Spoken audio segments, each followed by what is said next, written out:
বাংলার ছেলে, আমি কৃষকের দলে। শাহিদ আহমেদ সোহাগ ভাই।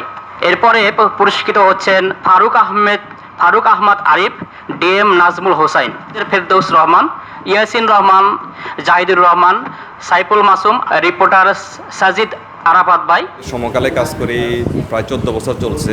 অ্যাওয়ার্ড এর আগে অনেক পেয়েছি, কিন্তু স্পেসিফিকলি শুধু কৃষি রিপোর্টিংয়ের উপর অ্যাওয়ার্ড প্রথম।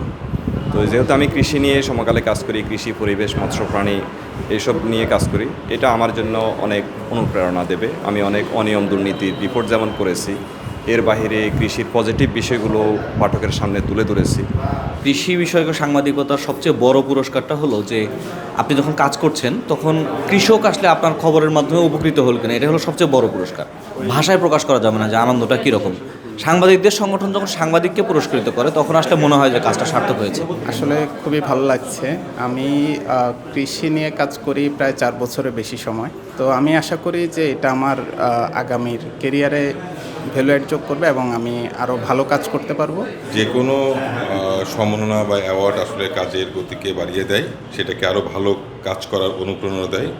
আশা করি এই পুরস্কার কৃষি খাতে দেশের কৃষি অর্থনীতিকে আরও শক্তিশালী করতে কিছুটা হলেও ভালো অবদান রাখতে পারবে। এই যে এবার যে অ্যাওয়ার্ড দেওয়া হলো বিআরএফের প্রথম অ্যাওয়ার্ড যারা কৃষি সাংবাদিক তাদের জন্য, এটি আমি বিচারক হিসাবে এখানে সম্পৃক্ত ছিলাম। আমার কাছে যেটি মনে হয়েছে যে বাংলাদেশের কৃষি সাংবাদিকতা অনেক বেশি অগ্রসর হয়েছে এবং আমরা বলতে পারি যে কোনো বিটের চেয়ে এই বিটের রিপোর্ট এখন আগের চেয়ে অনেক বেশি মানসম্পন্ন এবং এর ইম্প্যাক্ট রয়েছে।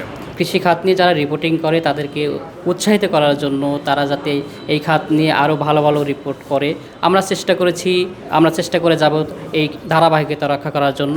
এটা একটা ভালো সূচনা সাংবাদিকদের উদ্দীপ্ত করার জন্য, উৎসাহ প্রদান করার জন্য।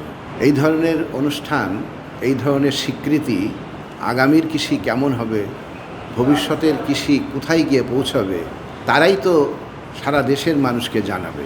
আমাদের কৃষিতে সমৃদ্ধি মানে বাংলাদেশের সমৃদ্ধি, বাংলাদেশের অর্থনৈতিক সমৃদ্ধি। এই কারণে যে কৃষি রিপোর্টার্স যারা আছেন এদের যে এই আজকের এই অ্যাওয়ার্ড অনুষ্ঠান, আমি কৃতজ্ঞতা জানাচ্ছি যারা আয়োজক এবং যারা সহযোগী ছিলেন সকলকে। কারণ একটা অ্যাওয়ার্ড মানুষকে অনুপ্রেরণা দেয়, একজন রিপোর্টারকে আগামী দিনের পথ চালাকে আরও সমৃদ্ধ করে। সরকারি নিউজের উপর মানুষের আস্থা কমে গেছে, সেই জন্য আমরা মনে করি যে প্রাইভেট সেক্টর বা বেসরকারি চ্যানেলগুলো সহ এই আপনারা যারা সাংবাদিকতা তারা যে নিউজগুলো দেন এগুলো অত্যন্ত গুরুত্বপূর্ণ। অ্যাসোসিয়েশন যে আয়োজনটি আজকে করেছে, আমি যারা পুরস্কৃত হয়েছেন তাদেরকে আমার অন্তর থেকে কৃতজ্ঞতা এবং ধন্যবাদ জানাচ্ছি। যারা কৃষি সাংবাদিকতা করবেন তাদের কৃষি সম্পর্কে ভালো ধারণা থাকা দরকার এবং তাদের প্রশিক্ষণ থাকা দরকার। এবং আমি মনে করি যে আপনারা যে রিপোর্টগুলো দেবেন এই রিপোর্টগুলো আপনার বাস্তবধর্মী তো হবেই এবং বিশ্লেষণধর্মী হওয়া খুব দরকার। আমাদের যারা কৃষি সাংবাদিকতার সাথে আপনারা যারা জড়িত আছেন তাদেরকে নিয়ে আমরা এরকম দিনব্যাপী কোনো প্রোগ্রাম করতে পারি কিনা এটা আমরা অবশ্যই চেষ্টা করব।